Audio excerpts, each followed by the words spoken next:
को वैज्ञानिक मापदंडों के साथ साइंटिफिक रिसर्च, इनोवेशन, इन्वेंशन के जितने भी प्रोटोकॉल्स हैं उनको फॉलो करते हैं कि एविडेंस बेस्ड मेडिसिन ट्रीटमेंट के तौर पर योग आयुर्वेद की वैश्विक प्रतिष्ठा, एक सस्टेनेबल हेल्थ, वह योग आयुर्वेद और भारतीय जीवन पद्धति से पूरे विश्व में प्रतिष्ठापित हो और आत्मनिर्भर भारत से लेकर के विश्व का प्रत्येक व्यक्ति स्वास्थ्य के संदर्भ में आत्मनिर्भर बने, इस संकल्प के साथ आज हमने ये कोरोना से लेकर के अलग अलग जो बीमारियों के ऊपर रिसर्च बेस्ड जो ट्रीटमेंट, रिसर्च बेस्ड जो पूरा का पूरा ये हमारी जो एंसेंट नॉलेज की जो की प्रक्रिया उसको आगे बढ़ाने के लिए जो पुरुषार्थ किया गया है। आज से 4 साल पहले जब मोदी साहब आए थे पतंजलि में, पतंजलि रिसर्च इंस्टीट्यूट के उद्घाटन में उन्होंने कहा था कि मैं योग आयुर्वेद को एक एविडेंस बेस्ड प्रैक्टिस के तौर पर, मेडिसिन के तौर पर मैं देखना चाहता हूं। तो उसके काफी चरण हमने पूरे कर लिए हैं और उस पतंजलि रिसर्च इंस्टीट्यूट का शिलान्यास, उसकी आधारशिला हमारे आदरणीय श्री हर्षवर्धन जी ने रखी थी। तो हम उनका भी कृतज्ञ हृदय से अभिनंदन करते हैं कि जिसकी नींव उन्होंने डाली थी, आज उसके ऊपर एक बहुत बड़ा अनुसंधान का भवन और एक बहुत बड़ा एक ऐतिहासिक कार्य वहां पर हो चुका है। मैं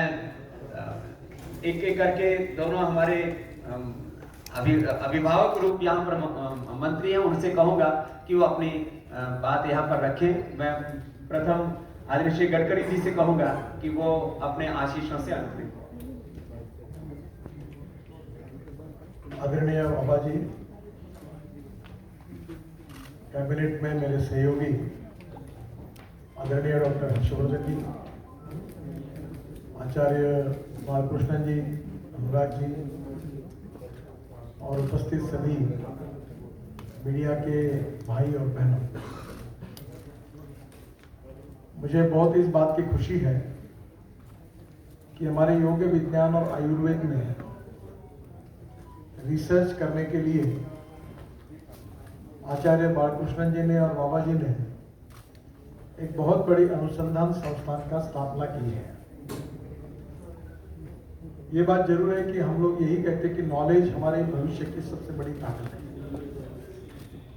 मैं अक्सर 2 बातों को दोहराते रहता हूँ, एक innovation, entrepreneurship, science, technology, research, field and successful practices, we name it as a knowledge and conversion of knowledge into wealth, ये हमारे देश का भविष्य है। और इसलिए हमारी जो पूर्व परंपरा से जो हमारा आयुर्वेद है, योग विज्ञान है, ये पूरे विश्व को दिशा दे सकता है। शायद हिंदुस्तान में रहकर इस बात का महत्व नहीं समझ में आता है, और आप कभी जर्मनी में जाएंगे तो जर्मन व्यक्ति से जब बात करेंगे और वहाँ के आयुर्वेद के बारे में हमसे भी आगे उनके रिसर्च को देखेंगे, तब हमें पता चल जाता है कि विश्व में इसके बारे में कितना अनुसंधान हो रहा है। और इसलिए स्वाभाविक रूप से अनुसंधान करना और वैज्ञानिक तरीके से उसको प्रूवन करने के बाद उसका सर्टिफिकेशन करना, ये भी बहुत आवश्यक होता है। समय के अनुसार ये रिसर्च चलते रहता है और इसीलिए बाबा जी के प्रति हम सबको आदर है, सम्मान है और प्रेम है कि एक समय हमारे रोजमर्रा के जीवन में जो चीजों का हम उपयोग कर रहे थे, जिसकी रॉयल्टी विदेशों में जा रही थी, उसके अच्छे विकल्प के रूप में उन प्रोडक्ट को तैयार करके उन्होंने हमारे स्वदेशी के विचारों पर आधारित आधुनिक उत्पादनों को देश विदेश के जनता में लोकप्रिय किया। और उस अनुभूति से लोगों का विश्वास भी आयुर्वेद के ऊपर बढ़ा, योग विज्ञान पर बढ़ा। एक प्रकार से पूरे विश्व में हमारी भारतीय संस्कृति, इतिहास, विरासत, आयुर्वेद, योग विज्ञान, इसके यशस्वी एम्बेसडर के रूप में हम आदरणीय बाबा जी को देखते हैं। और आज पूरे विश्व में एक चेतना भी इसके कारण प्रकट हुई है। अलग अलग प्रकार का हमारा योगासन हो, योग विज्ञान हो, प्राणायाम हो, कपालभाति हो, आज पूरे विश्व में लोग इसका अनुकरण कर रहे हैं। और एक बात सच है कि चमत्कार के बिना कोई नमस्कार नहीं करता। जब इन सब बातों की अनुभूति लोगों को आई, तब उन्होंने उन बातों को स्वीकार किया है। और इसलिए हमारी ये जो पूर्व परंपरागत हमारा विज्ञान है, आयुर्विज्ञान, इसमें रिसर्च करने के लिए मैं विशेष रूप से और धन्यवाद दूंगा आचार्य बालकृष्ण जी। आयुर्वेद में 300 से अधिक वैज्ञानिक, और बालकृष्णन जी से मैंने जब नजदीक से उनको देखा कि किसी भी चीज का सखोल अध्ययन करना, और मैं तो मैनेजमेंट का विद्यार्थी भी हूं, प्रबोधन, प्रशिक्षण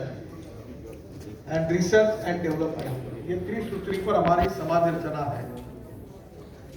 तो प्रबोधन का कार्य बाबा जी करते हैं, प्रशिक्षण का भी करते हैं, और बालकृष्णन जी जो है वो रिसर्च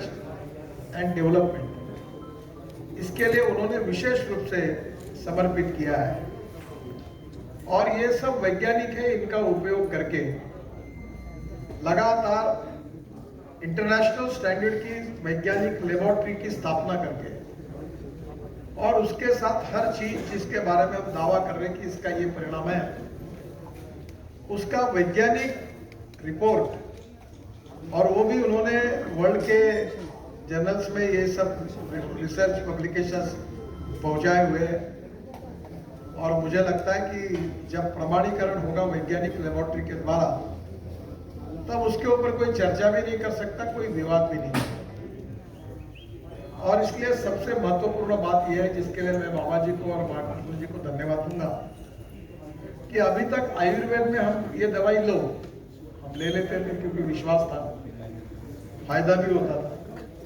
पर अब इसका वैज्ञानिक मूल्यांकन, एनालिसिस करके उसके रिसर्च पेपर के साथ उसका प्रेजेंटेशन, ये दुनिया के सामने करने का काम भी उन्होंने किया है।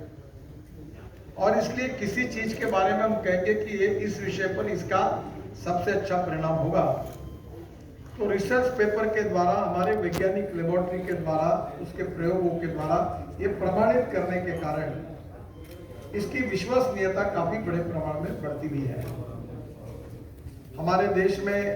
एलोपैथी भी है, आयुर्वेदिक है, नेचुरोपैथी है, होम्योपैथी है, यूनानी है, और सब इसमें लगातार रिसर्च करना, ये समय की आवश्यकता होती है।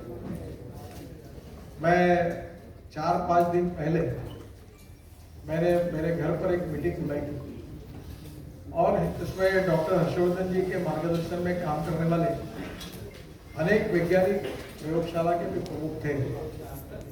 और मीटिंग का विषय था लिथियम आयन बैटरी, कि विश्व में आने वाले 10 साल में भारत को अगर सुखी, समृद्ध, संपन्न करना है, तो पेट्रोल डीजल का पर्याय के रूप में हम लोग electric vehicle, electric bike, electric auto rickshaw, electric bus, electric tractor, वो भी अब हो गया, ये हम कैसे तैयार कर सकते हैं। और ये भारतीय वैज्ञानिक उनके रिसर्च के आधार पर हम कैसे काम कर सकते हैं। तब मुझे पहली बार पता चला कि लिथियम आयन बैटरी का 81% पार्ट हिंदुस्तान में तैयार होता है। और मैं उन सब वैज्ञानिकों के सामने मैंने एजेंडा रखा कि 2 साल के अंदर पेट्रोल की कार, डीजल की कार, पेट्रोल की बाइक और स्कूटर, और उसके साथ इलेक्ट्रिक की बाइक और स्कूटर, इलेक्ट्रिक की कार, इलेक्ट्रिक की बस, 2 साल के अंदर दोनों की कीमतें समान होनी चाहिए।